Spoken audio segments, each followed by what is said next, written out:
भक्तजनों, माताओं, बहनों, सादर जय श्री कृष्ण। हमारे YouTube चैनल में आप सभी का बहुत बहुत स्वागत है। मैं हूं आपके साथ आचार्य नीलेश शर्मा। आज हम आपको श्रावण माह के पहले अध्याय की कथा सुनाने जा रहे हैं। तो सबसे पहले आपको और आपके पूरे परिवार को श्रावण माह की बहुत बहुत शुभकामनाएं एवं बधाइयाँ। भगवान भोलेनाथ एवं माता पार्वती का आशीर्वाद आप सभी के जीवन पर निरंतर बना रहे। आप सभी सुखी रहे, स्वस्थ रहे, व्यस्त रहे और मस्त रहे। श्रावण मास के प्रथम अध्याय की कथा हम आपको सुनाने जा रहे हैं। इस कथा को अंत तक अवश्य सुनिएगा तथा सुनने के बाद अधिक से अधिक लोगों को शेयर भी करिएगा।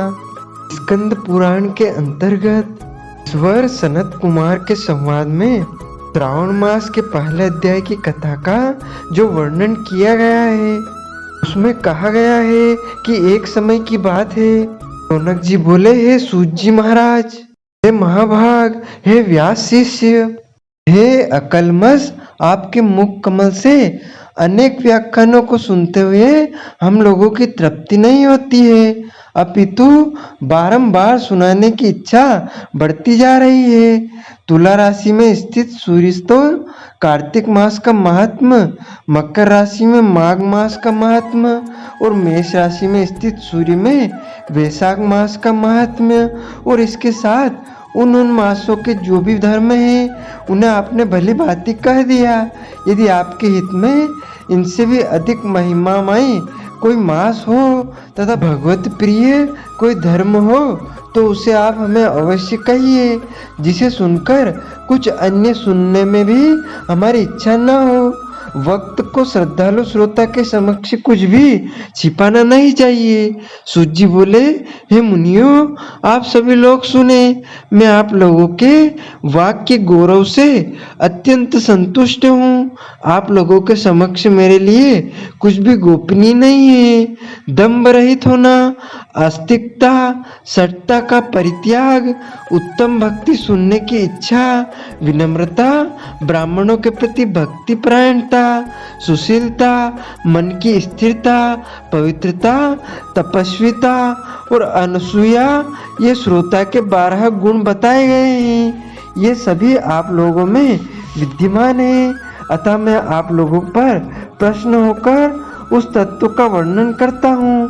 एक समय प्रतिभाशाली सनत कुमार ने धर्म को जानने की इच्छा में परम भक्ति से युक्त होकर विनम्रता पूर्वक ईश्वर भगवान शिव से पूछा। सतना कुमार बोले, योगियों के द्वारा आराधनीय चरण कमल वाले हैं। देवो देव, हे महाभाग, हमने आपसे अनेक व्रतों तथा बहुत प्रकार के धर्मों का वर्णन किया, फिर भी हम लोगों के मन में सुनने की अभिलाषा है। 12 मासों में जो मास सबसे श्रेष्ठ, आपकी अत्यंत प्रीति कराने वाला, सभी कर्मों की सिद्धि देने वाला हो और अन्य मासों में किया गया कर्म यदि इस मास में किया जाए तो वह अनंत फल प्रदान करने वाला है। हे देव, उस मास को बताने की कृपा कीजिए। साथ ही लोकानुग्रह की कामना से उस मास के सभी धर्मों का भी वर्णन हमें कीजिए। ईश्वर बोले कि हे सनत कुमार, मैं तुम्हें अत्यंत गोपनीय बताऊंगा। हे सुनत, हे विधिनंदन, मैं आपकी श्रवणोच्छा तथा भक्ति से प्रसन्न हूँ। 12 मासों में श्रावण मास मुझे अत्यंत प्रिय है। इसका महात्म्य सुनने योग्य है, अतः इसे श्रावण कहा गया है। इस मास में श्रावण नक्षत्र युक्त पूर्णिमा होती है, इस कारण से भी इसे श्रावण कहा गया है। इसलिए भी यह श्रावण संज्ञा वाला है। निर्मलता गुण के कारण यह आकाश के सदृश है, इसलिए नभा कहा गया है। इस श्रावण मास के धर्मों की गणना करने से इस पृथ्वीलोक में कौन समर्थ हो सकता है, जिसके फल का संपूर्ण रूप से वर्णन के लिए ब्रह्मा जी 4 मुख वाले हुए, जिसके फल की महिमा को देखने के लिए इंद्र 1000 नेत्रों से युक्त हुए और जिसके फल को कहने के लिए शेषनाग 2000 जिन्हों से संपन्न हुए। अधिक कहने से क्या प्रयोजन, इसके महात्मा को देखने और कहने में कोई भी समर्थ नहीं है। हे मुने, अन्य मास इसकी एक कला को भी नहीं प्राप्त होते हैं। यह सभी व्रतों तथा धर्मों से युक्त है। इस महीने में एक भी दिन ऐसा नहीं है जो व्रत से रहित दिखाई देता हो। इस माह में प्रायः सभी तिथियां व्रत युक्त है। इसके महात्म्य के संदर्भ में मैंने जो कहा है वह केवल प्रशंसा मात्र नहीं है। आर्तों, जिज्ञासुओं, भक्तों, अर्थ की कामना करने वाले, मोक्ष की अभिलाषा रखने वाले और अपने अपने भविष्य की आकांक्षा रखने वाले 4 प्रकार के लोगों, ब्रह्मचर्य, गृहस्थ, वानप्रस्थ, संन्यास आश्रम वाले को इस श्रावण मास में व्रतानुष्ठान करना चाहिए।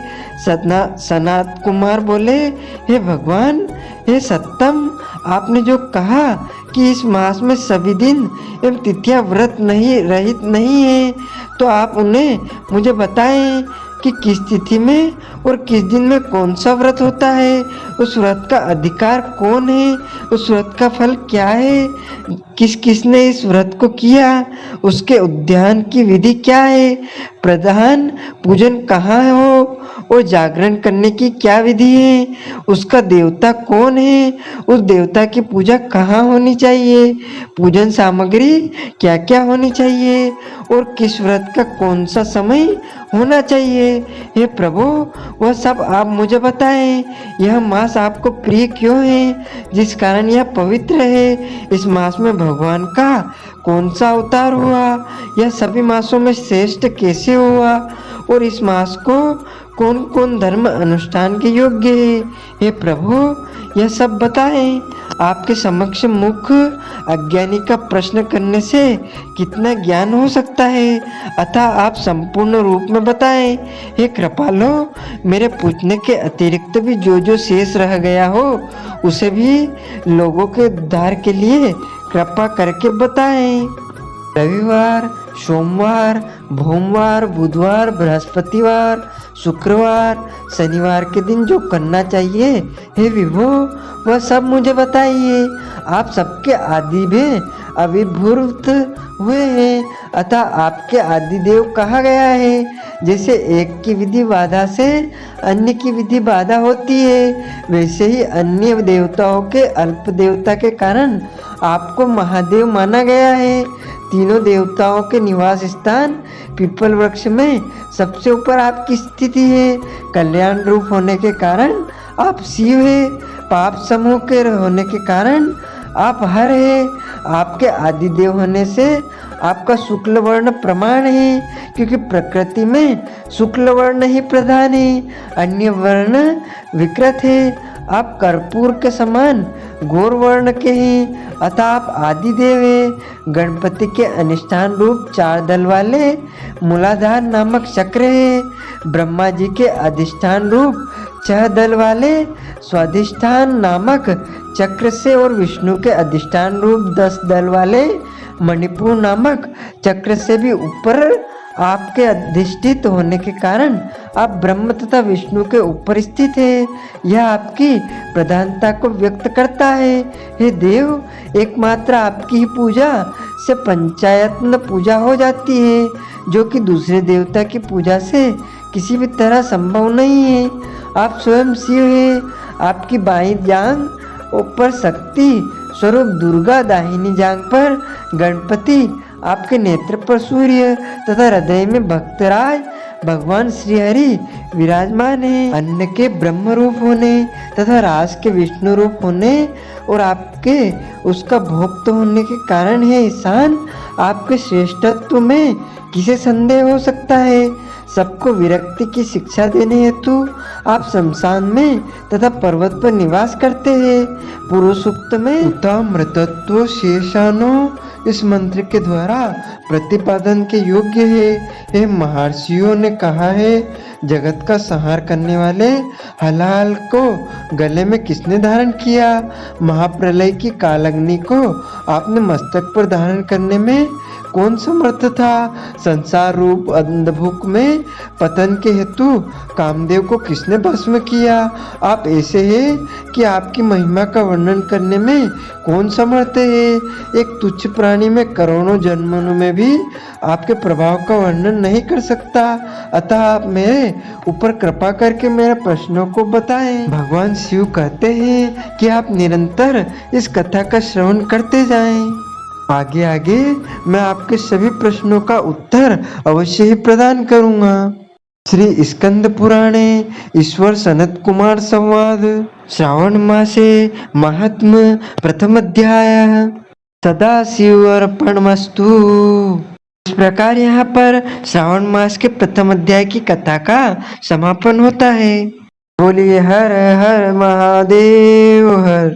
भक्तजनों, माताओं, बहनों, हमने श्रावण मास के प्रथम अध्याय का आपको वर्णन किया है। इसको आप अधिक से अधिक शेयर कीजिएगा, लाइक कीजिएगा तथा कमेंट में हर हर महादेव अवश्य बोलिएगा। आपको और आपके पूरे परिवार को हर हर महादेव। सादर जय श्री कृष्ण।